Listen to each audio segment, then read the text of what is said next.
who has been a Rotarian since 1997, has been in his current club, Coral Springs Parkland, since 2003, where he served as club president, foundation chair, sergeant at arms, school scholarship liaison, community service director, and family of Rotary chairperson.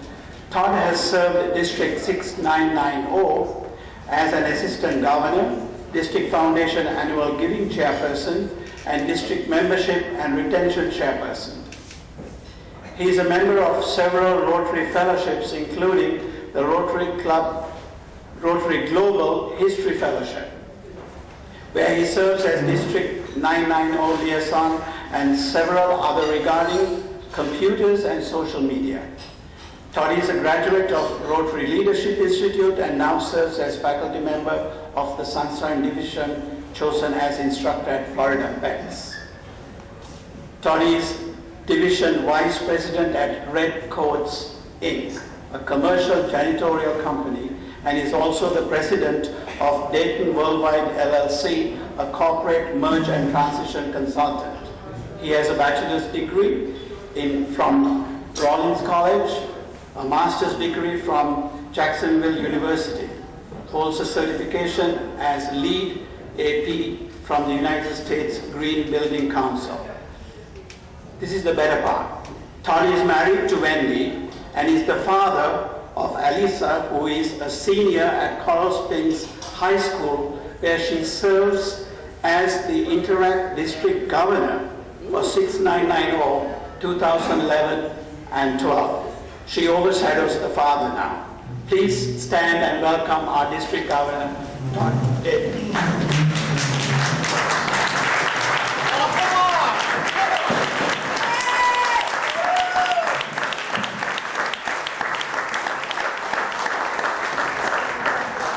Wow, Mr. Happy Feet, you're really calling the crowd down. Thanks for opening for me over there. I love your cards, Chris. I love how your face peeks out the middle of it. I didn't know you did that. So, thank you, everybody, for coming today.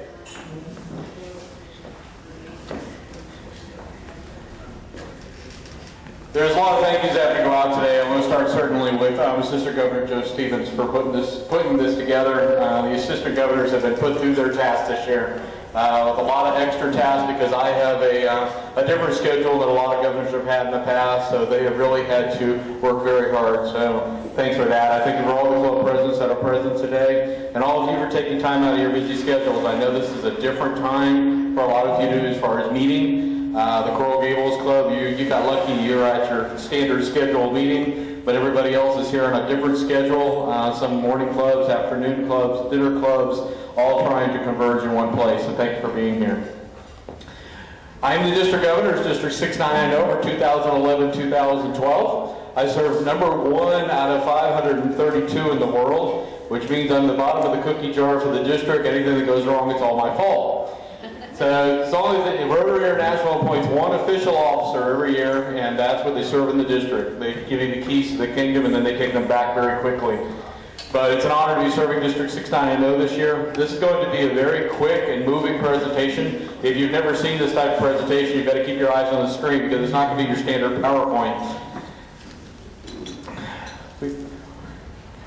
We've evolved a long way beyond speeches and lectures. I'm not going to lecture today. I'm not going to give you the standard speech. We're going to talk about Rotary. Last week you got to hear John Sparge. He got to give the traditional director motivational speech. I get to come here and give you all the updated information, and I have to motivate you at the same time.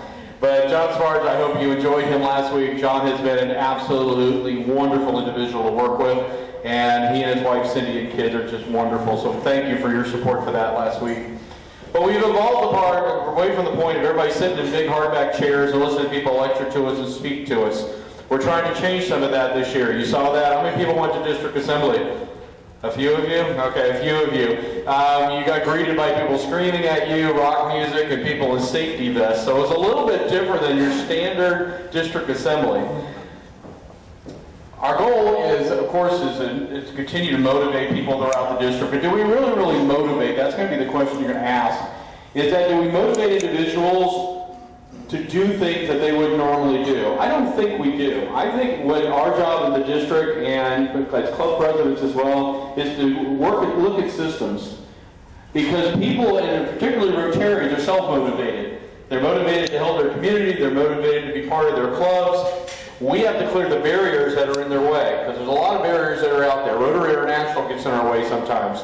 Communities get in our way. Things that we're trying to accomplish do get in our way. So we need to clear systems, not necessarily just be motivating Rotarians. So the things that come to the district. Club memberships drive the projects and potential. I want you to understand that your role as a Rotarian is driven by the membership in your club, but it's also driven by the membership in the area that you're in. A lot of you have never been in the room together as far as Rotary clubs. South Miami, Galen Pike, Crest, Coral Gables. That's happened in a lot of district presentations that I've been doing. Now, I'm doing district area visits this year versus individual clubs. The traditional way, and when I was talking to Pastor Governor Orgonis, is that go club to club to club. That's the traditional way of the governor visiting. I can't do that. I have a mortgage to pay, and I don't have that kind of flexibility to visit 49 clubs before district conference on November 17th. So my schedule didn't allow that. But this also gave an opportunity for all of you to get together. A lot of you are meeting brand new friends today, Rotarians you've never spent any time with. You're hearing about things going on in other clubs, and that was also the other goal. Is that we're trying to bring and realize that the power of Rotary, the money, the everything is all inside your club, inside your areas. So working together is definitely what makes you much stronger. You have a $1,000 project to do as a simplified grant. You make up with inside your area, all of a sudden you're up to $3,000 in this particular area. In some areas it's 5 clubs, $5,000. Match that up with the district money, match that up with international money, and all of a sudden it explodes. So you got to stop thinking of just individual Rotary clubs and start turning to your assistant governor, make him do his job. I don't know where Joe ran to the back. Make him do his job as far as helping you coordinate and make things happen. Of course, I have to do the shameless promotion. Part of my job also is to get all of you to the district conference. It's a one time a year that we get together as Rotarians. It is a pirate-themed convention and conference. It will be another opportunity for a great deal of fellowship. If you saw the email from District Conference Chair Tom Pratt, he sent out the agenda. You can see, everybody always complains about different conferences, is that, yeah, we go to these big, beautiful places, but we never have any time to do anything. All we end up doing is sitting in meetings in hardback chairs. No fellowship, and a lot of times, if we have them locally, people just go home. So this year, we've structured the district conference to give you the time to have your fellowship, spend time with your fellow Rotarians, enjoy the resort, enjoy the fishing, enjoy the golf, enjoy Lover's Key. There are a lot of wonderful things to enjoy in Naples. There'll be some shopping trips going on, so please, we hope you can join us for that. This crazy guy is now trenched back into his normal clothes, but thank you publicly. Tom Pratt has been to every district governor presentation. We still have about 6 more to go, but he's gone to every single one with me, promoting the conference. So Tom, thank you for your service to district. October 5th, our lot closes at the hotel, which means the hotel rate goes from $155 with the resort fee to $279 without the resort fee. So please, if you're thinking about going, make your hotel reservation. If nothing else, please make your hotel reservation so you don't miss that huge price increase. It's a beautiful weekend to be there. Weekend before Thanksgiving. The next week's fairly light for most people. So please, if you could join us, they are extending the rate as well.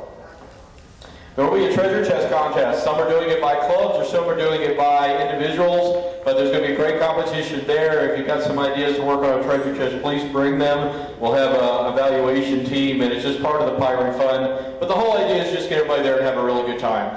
Of course, there'll be Rotary, but I promise there'll be very few plenary sessions. Plenary sessions, for me, don't give you the opportunity to spend time, ask questions. So we'll be doing a different type of plenary sessions other than the opening ceremony, of course. Be a formal night, and there'll be a Pirate Casino night.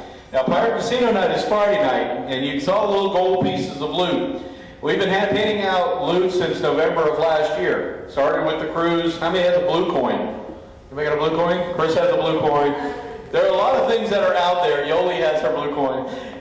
There are a lot of things that are out there. What is it for? Bring it with you. You're going to cash it in. You're going to be able to exchange that in for extra dollars to play in the casino. Essentially gives you better odds to win the prizes in the casino night.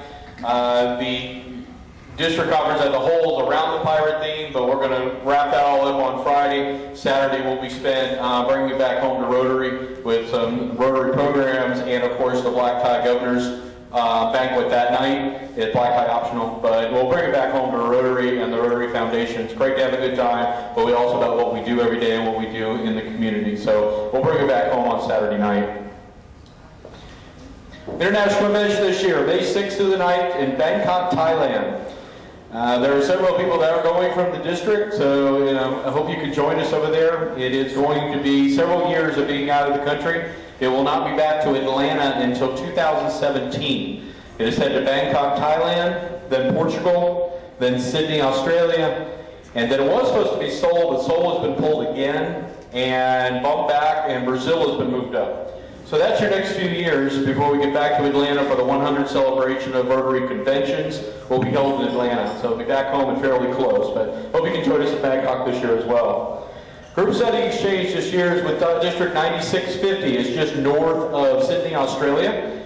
The inbound team will arrive October 25th, club presidents. If you want to get them on your schedules to present to your clubs while they're here. They will be here for 2 holidays. We scheduled it this way on purpose. They get to enjoy Halloween, our district conference, and Thanksgiving, and then they'll head home right after that. So they'll have a real good taste of their time in the United States, including trips down to the Keys and over to the Bahamas and Grand Bahama Islands. So it's a great visit for them. Our outbound team will be leaving in mid-February. The team leader has been selected. It's President Carl Lanke from the Miramar Pines Club. And they will be selecting their team members probably December 10th. So if you have any young individuals that would be interested in giving a month out of their life to spend overseas in just north of Sydney, then please, Yoli Woodbridge is obviously very close for you to get to in this area, but she is the chair of the GSC team as far as the committee, so please get with her as well. Where are we on polio? As of we stand right this very second, there's been 1 case in India. 1 case in India. Who would have thought, right? 1 case. Now, we continue to fight it in the 4 countries, Pakistan, Afghanistan, India, and Nigeria. But the way they've been doing the protocols and the way they've been handling with the NIDs has gotten us to the point that we're there. Now, everybody keeps asking, what happens after polio? What's Rotary going to do next? I need you to stop worrying about what Rotary is doing next. Because the problem is, once we actually get rid of it, we got to spend 3 more years, and it costs between $650 million and $1 billion a year to continue to fight polio. So until we get it eradicated from this earth, and we promised the children of the world in 1985 that we were going to do, Rotary will continue to be focused on polio. That will be their main cause, their main focus, until it is done, period. So there's talk about where we're going, literacy, water, but until we finish polio, that's what we're doing. So that's a big number that continue to fight polio even after we considered eradication for 3 years. So please continue to support the Polio Foundation, the polio eradication. Future vision.